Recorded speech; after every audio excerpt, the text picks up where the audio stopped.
राधे राधे दोस्तों, हरे कृष्णा। आप सबका दिन शुभ और मंगलमय हो।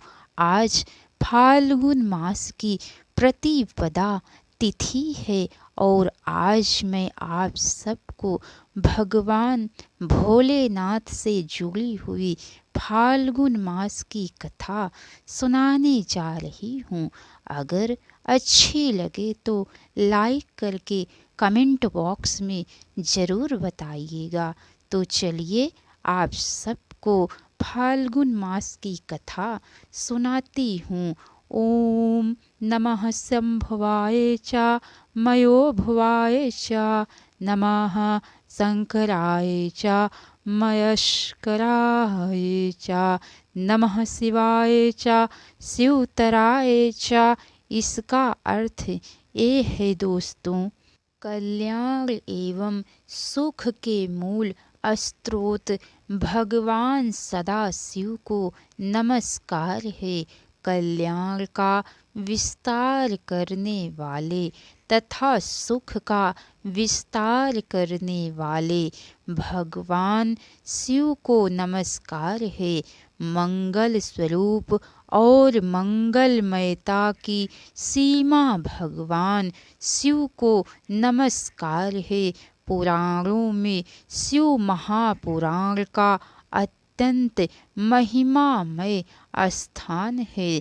पुराणों की परिगणना में वेद तुल्य पवित्र और सभी लक्षणों से युक्त यह चौथा महापुराण है।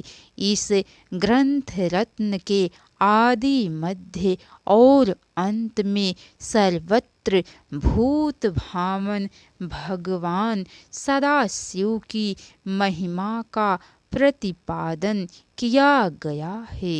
इस पुराण में पर ब्रह्म परमात्मा की सदाशिव रूप में उपासना का वर्णन है। भगवान सदाशिव की लीलाएं अनंत है।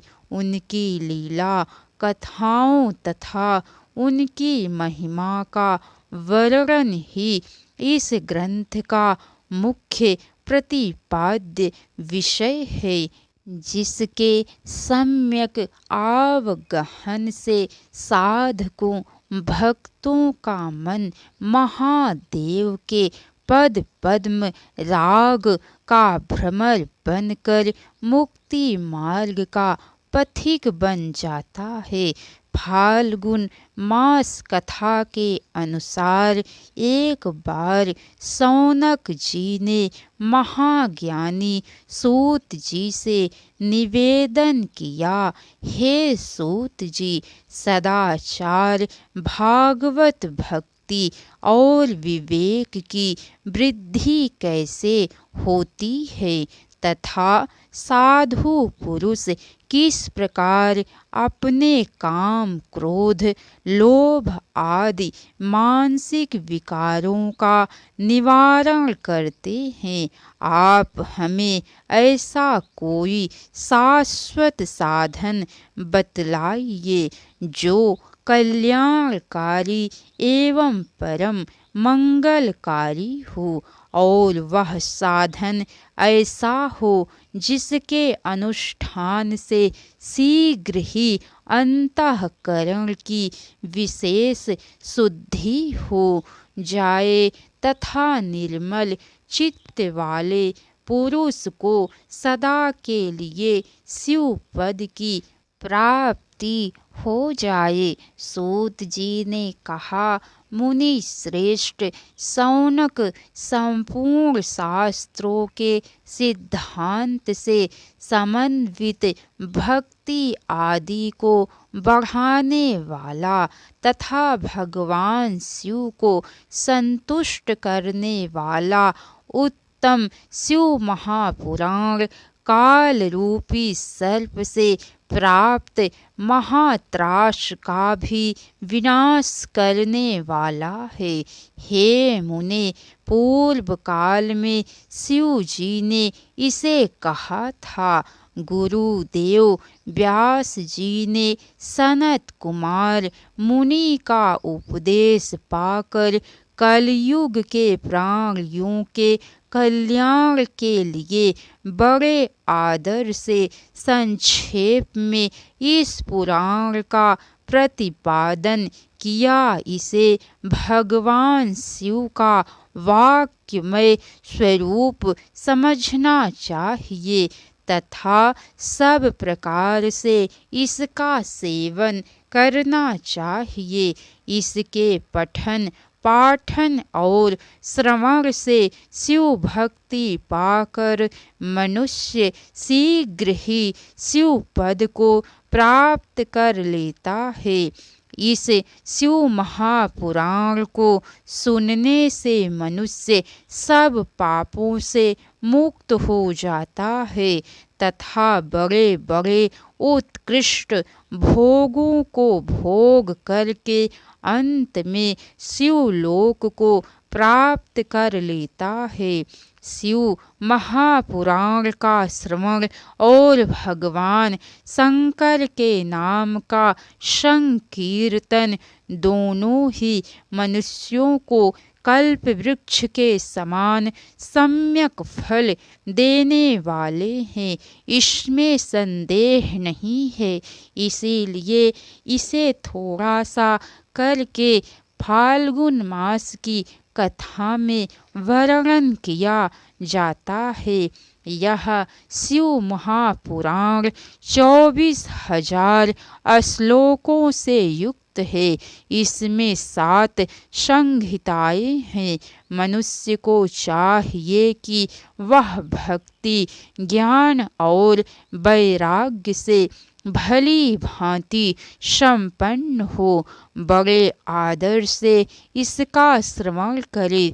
जिस घर में इस शिव महापुराण की कथा होती है वह घर तीर्थ रूप ही है।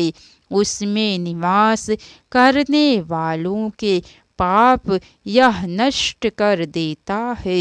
सूत जी शिव महापुराण की महिमा का वर्णन करते हुए पुराने इतिहास का उदाहरण प्रस्तुत करते हैं।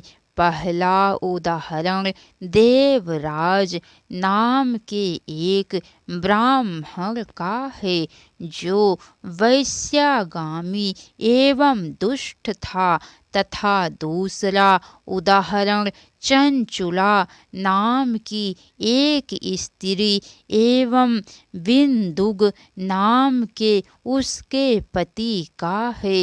ये दोनों ही दुरात्मा और महापापी थे, परंतु शिव महापुराण की कथा के श्रवण के प्रभाव से इन सब का उद्धार हो जाता है और इन्हें शिव पद की प्राप्ति होती है। अब शिव पुराण के श्रवण की विधि शौनक जी के पूछने पर सूत जी शिव महापुराण के श्रवण की विधि का वर्णन करते हुए कहते हैं। शिव पुराण को सुनने के प्रायः सभी अधिकारी हैं।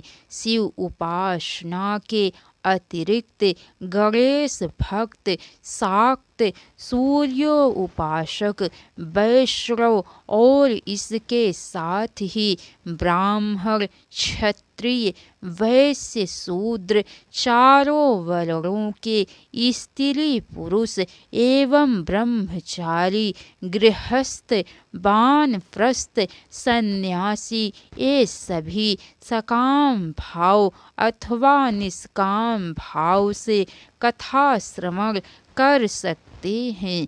किंतु जो लोग विष्णु और शिव में भेद दृष्टि रखते हैं, शिव भक्ति से रहित हैं, पाखंडी, हिंसक तथा दुष्ट हैं, नास्तिक हैं, पर स्त्री, पराया धन तथा देव संपत्ति के हरण के लिए लुब्ध रहते हैं, वे कथा श्रवण के अधिकारी नहीं है। श्रोता को चाहिए कि वह ब्रह्मचर्य का पालन करे, पृथ्वी पर सोए, सत्य बोले, जितेंद्रिय रहे तथा कथा की समाप्ति तक पत्तल पर भोजन करे तथा लोभ एवं हिंसा से आदि से रहित हो और काम क्रोध लोभ मोह मद मात्सर्य ईर्ष्या राग द्वेष पाखंड एवं अहंकार को भी छोड़ दे। श्रोता को सदा विनयशील सरल चित्त पवित्र दयालु कम बोलने वाला तथा उदार मन वाला होना चाहिए। राधे राधे दोस्तों, हरे कृष्णा।